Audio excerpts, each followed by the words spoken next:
Daf Nun Beis Amud Aleph, right at the top of the Amud. We learned previously the Shita of Rameir, Rav Yosi, and Rav Yehuda. So he said, Rameir said that you can't come, even though he held that fundamentally, he held that, like Rav Yosi, that there was only one curtain between the Heichal, between the Kodesh and the Kodesh Kadoshim. There was only one curtain that was drawn back, pulled back on the north, and he entered in the north, but he didn't go straight from between the wall, the northern wall, and the Shulchanos, because it's not Lav or Hara to go directly facing the Kodesh Kadoshim, to have his head face the Kodesh Kadoshim, and therefore he said, rather go in the area that is between the Shulchan and the Mizbeach, so he's not walking facing directly the Kodesh Kadoshim. And then, so he comes this way, he comes in the area between the Shulchan and the Mizbeach, and he not facing the opening, and then as he comes closer, he detours, he turns to the north and comes in. Rav Yosi was not concerned about that, and Rav Yosi said that no, he walks straight in. So Rav Yosi Amalach, he says, no, he walks along the northern wall. We're not concerned with that because Chavivin Yisrael Shaloi Yitzrich and Akosel Shaliach. Kol Yisrael is so chaviv that their tefillahs are answered directly by Hashem. They don't even need a Shaliach. And therefore, the Kohen Gadol is representing such an exalted, such a holy people. And therefore, it's not a problem of Lav or Hara. He's considered, so to speak, like a Ben Bias. He could walk facing directly in. So that's the sheet of Rameir of Yosi that held there was only one paraychos, one curtain, which was open to the north. Now Rav Yehuda says no, there were two curtains, and one was the opening was to the south. Then he walked between the curtains and then into the opening, which is on the north. Rav Yehuda, Frekti Gemara, Rav Yehuda Nami, Neil ben Menorah L'Kaisel. Well, according to Rav Yehuda, why did he go in the area? He's walking along the south, because he has to go to the opening between the curtains and come in and come to the north. But why does he go into the area between the Mizbeach and the Menorah? Why not go directly along the southern wall and come along the southern wall and go straight without going to the middle between the Mizbeach and the Menorah and coming in and turning and then coming around? Go straight along the southern wall. So why not? Because that area between the menorah and the walls were blackened because of the smoke from the menorah. That area along the southern wall was blackened, and he would get his clothing dirty. Therefore, he walked towards the middle, away from the wall, and then turned and came around. Rabbeinu says, the wall that they had, the wall that was between the Kodesh and the Kodesh Kadoshim, the wall that was between the Kodesh Kadoshim, that wall that they had in the Bayis Risha and Lo Yachriya by Chachamim Ikal Lefnim Ikal Lefutz. The Chachamim did not determine whether it was part of the Kodesh Kadoshim or part of the Heichal. Was that included in the area of the Kodesh Kadoshim and the Heichal? Maskav Lo Ravina, yes, Akasha, my time, what was the soft? Ilema, Mishum Dechsi, perhaps because it's written, V'abayis Asher Bona HaMelech, Shleima, L'Hashem, Shishim Ama Arkai. The Bayis, the Heichal, that Shleima Melech built was 60 amas long, Ve'esrim Rachbay, and 20 wide, U'Shleishim Ama Kaim also, and was 30 amas high. So that was the entire area of the Heichal.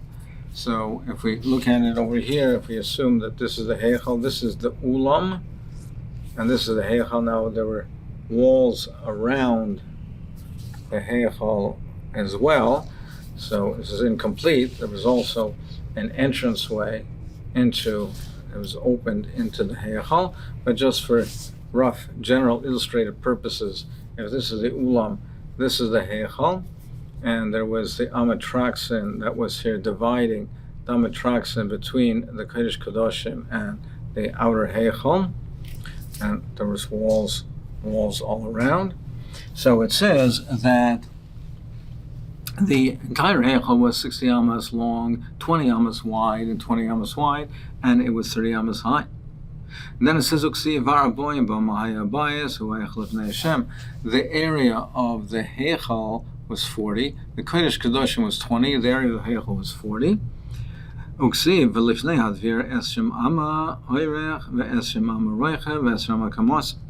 it says the Dvir, the partition, behind the area of the partition was 20 amas, was Esrim Amma Oirach, and 20 by 20, and it was 20 high.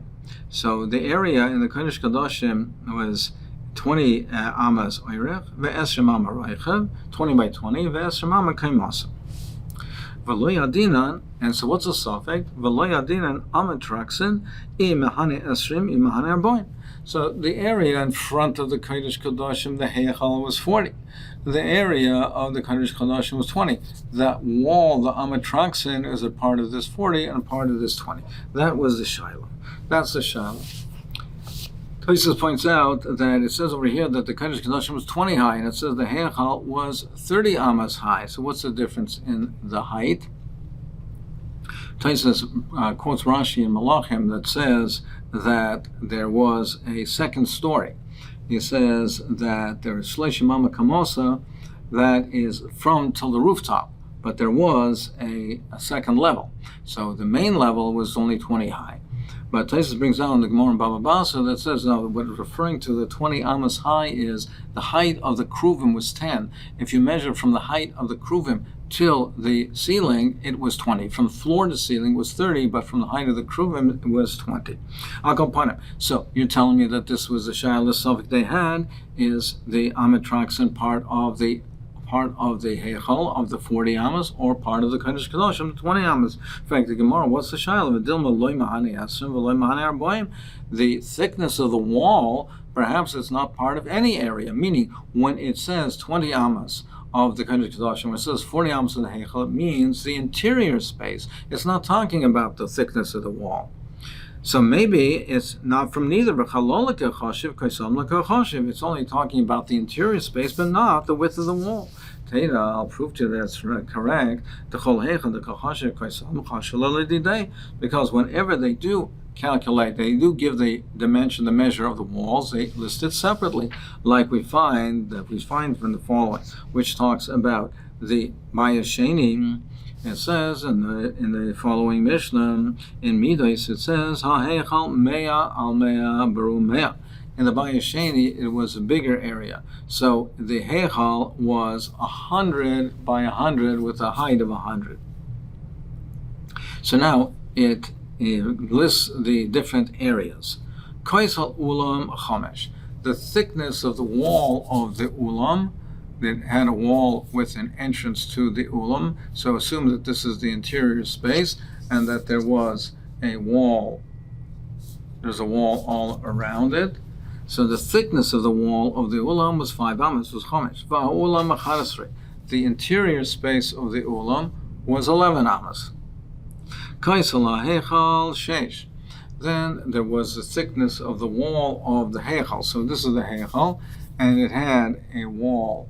So there was the wall, the kaisel of it before you entered, and there was an entranceway.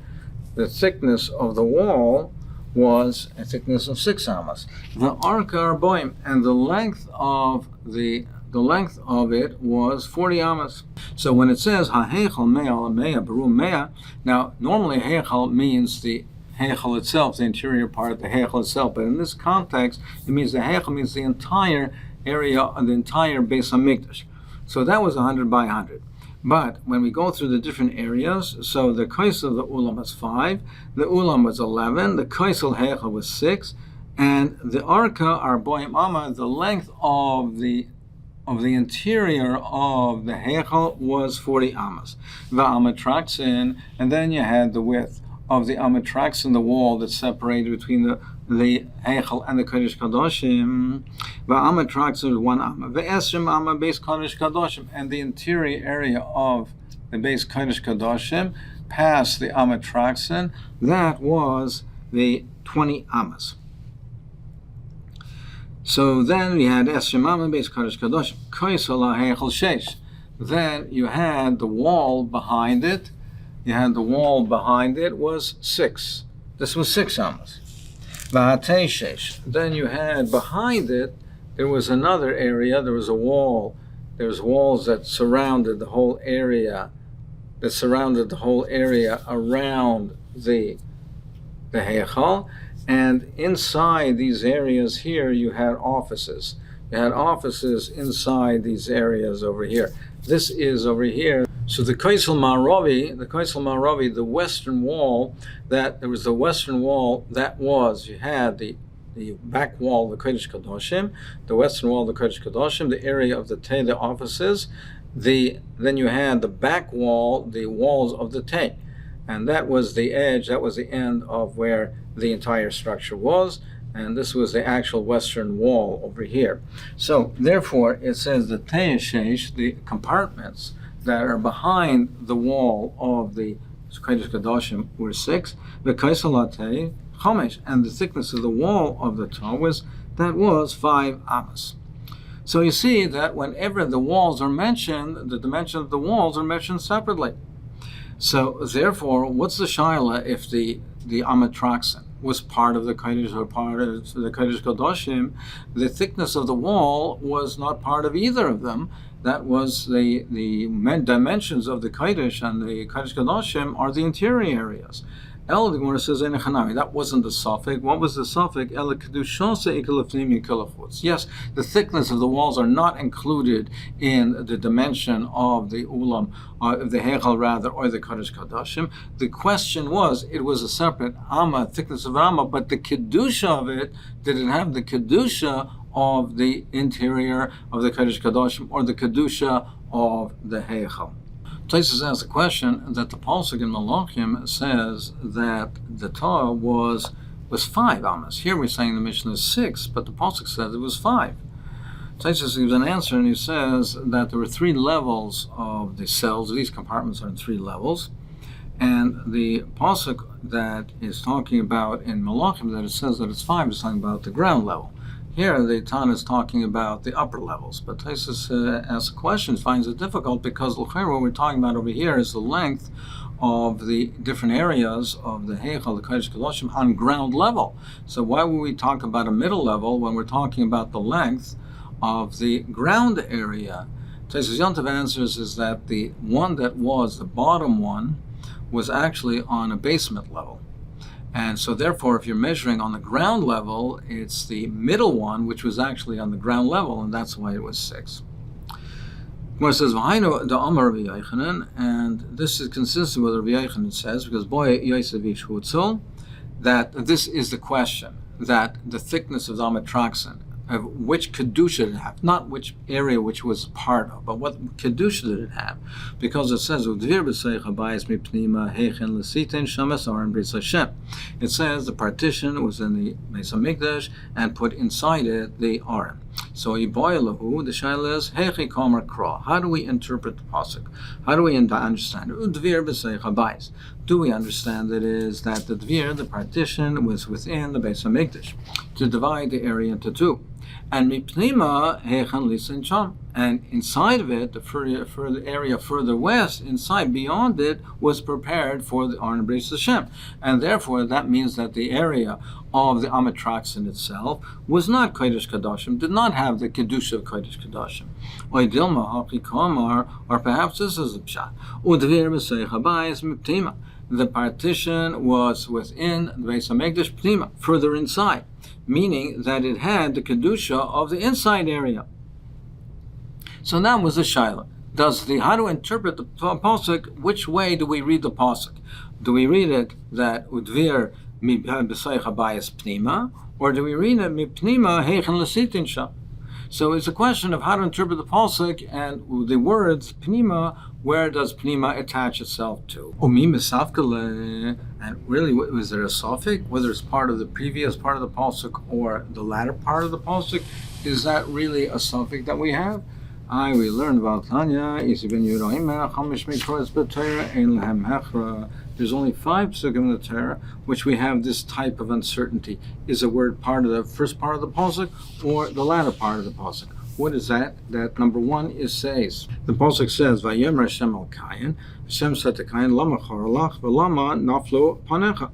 Why are you downcast? So you can read it then the following pasuk in 2 ways. It says continues, "Haloim teitiv says." So you can learn it that the says is part of the first part of the pasuk. Haloim teitiv says, meaning that if you improve yourself, you'll be forgiven. That's one way to learn it. Or alternatively, the latter part of the pasuk, haloim teitiv. If you improve yourself, you can learn it that if you will, then you improve yourself, then you shouldn't be upset. Haloim teitiv says, v'im loy teitiv l'pesach chatzos v'rayetz. Then says, then you'll be punished if not. Im loy teitiv. V'im says, v'im loy teitiv. Then if you not improve yourself, then if not, then you'll be punished. So you can read it both ways. The Meforshim are bothered, takes the Shonim as a kasha, takes the Rosh, then it shouldn't say v'im. It's a little difficult to learn it that way. The second way of learning would be says, you'll be punished, then you'll be punished im loy seitiv. But it shouldn't be v'im loy seitiv, it should be says im loy seitiv. So the Sasam is asked, therefore, really, why do we have a suffix? It's a very difficult reading to learn it in this second approach. The second case is where we have this type of a suffix. The pasuk says, "Lagabi the menorah," in making of the menorah in the Mishkan. It says of the menorah arba geviyim mishukadim kaftera frachaha. It says in the menorah there are 4 geviyim, 4 cups mishukadim that engraved like almonds kaftera frachaha. Now you can read it in 2 ways. Again, you can read it in part of the mishukadim in part of the first part of the pasuk or the latter part. The second case is the Gabi the menorah in the Mishkan. It says of menorah arba geviyim mishukadim kaftera fracha. It says on the menorah there were 4 cups that were engraved like almonds, and it says its knobs and its flowers kaftera fracha. Now the mishukadim, you can read it as going on the first part of the pasuk. The geviyim or mishukadim is engraved, or you can learn it mishukadim kaftera fracha, or the almonds and the flowers are engraved. So we can go either way. The third case is, what's the third case? Is that moch, tomorrow. The pasuk says, "Vayomer Moshe el Yeshua b'chalan hashim v'tzei lachem b'malek machar anoich nitzav al rosh hagiva matel kim b'yadi." So Moshe said to Yeshua, "Go choose for us an hashim to go to fight Amalek." Now the word machar, you can read it the first part of the pasuk or the latter. You can read it that b'chalan hashim v'tzei lachem b'malek machar, go to war tomorrow. Or you can read it, or that you go today. Tomorrow I will daven for you. So it's the next case, the third case. The fourth case is that it's or. It says, Lagabe Shimon and Levi, that they killed out on Shechem after the Ma'aseh of Dinah. It says, Abapam hargu ish, uveretzainam ekrushoyer, or apam kios. So it says in their anger, they killed out these people. So you can learn it again 2 ways. Then you can read it either oror, that they uprooted the shore which is accursed, meaning referring to Shechem, or you can learn it on the second part, or you can say or alpam kios, or the or is going on their anger, and it's referring to their anger, which is or. What's the final case is v'kam, and rise up. The pasuk says, "Vayomer Hashem Moshe hindcha sheichim avisecha v'kam al mazeh v'zana achra l'kei nechar." So the word "come" can be interpreted either the first part, meaning hindcha sheichim avisecha v'kam, you'll be nifter with your forefathers v'kam, and you will arise. There'll be tchias amesim. And this nation will go and be enticed. And in any event, however, this nation is in the interim is going to be zayin after Avodah Zarah, or the come is going on the next part of the come. It was taught to Yosef Ish Hutzel, who Yosef Abavli. Hu Isi ben Yehuda, Hu Isi ben Gurari, Hu Isi ben Gamliel, Hu Isi ben Mahalala. Uma Shmoi, what was his real name? Isi ben Akiva. Isi ben Akiva Shmoi, his real name was Isi ben Akiva. Al Kolponim, you see that Yosef Ish Hutzel is the same Isi ben Yehuda, and who only listed 5 psukim where we have a suffix. So how can you say that he had the suffix regarding the partition? The Gemara answers, but the Raisa, like that's only in the Torah. There's only these 5 and no more. But in the VM there is, and this pasuk is a pasuk in the VM, and therefore we have the suffix by the Amud Yomi.